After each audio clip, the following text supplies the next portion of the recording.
প্রতি বছরই এখানে দুর্গাপুজো হয়, ধুমধাম করে দুর্গাপুজো হয়। 3 দিন অসংখ্য মানুষ এতে অংশগ্রহণ করতেন, স্থানীয় আবাসিকরা।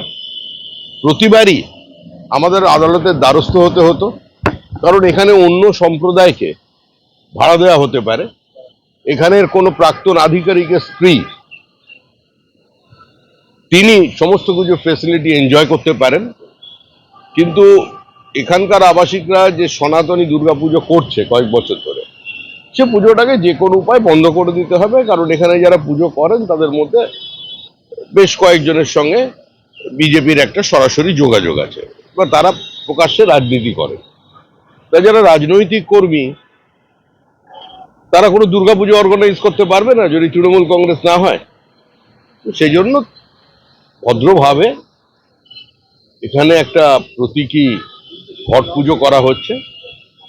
যেহেতু পুজোটা তো সম্পূর্ণ বন্ধ করা যায় না, হিন্দু উপাচার অনুসারে সেটাকে মানতে হয়, সেই জন্যই করা হয়েছে। নিউ টাউনের মানুষ কিভাবে আছেন, তাদের পূজার্চনা করার অধিকার আছে কিনা এটাই তার প্রমাণ করছে। যখন নির্বাচন হয় তখন তো এটা পঞ্চায়েত এরিয়া, বিভিন্ন সময় আবার এখানে ব্যারিকেড লাগিয়ে দেন, কেউ কেউ বলেন পুজো বয়কট, মানে ভোট বয়কটের কথা। পুরোটাই দখলদারি। সেই দখলদারিরই একটা নির্লজ্জ দৃষ্টান্ত স্থাপন করলো এইবার হিডকো। এই বিষয়গুলো আমাদের মনে থাকবে। আর কে কে এখানে সুবিধা নিচ্ছেন, কে কিভাবে উপকৃত হয়েছেন, কোন আমলা স্ত্রী কিভাবে উপকৃত হয়েছে, সমস্ত বেরোবে। 6 মাস 8 মাস অপেক্ষা করুন, অনেক বড় মূল্য দিতে হবে।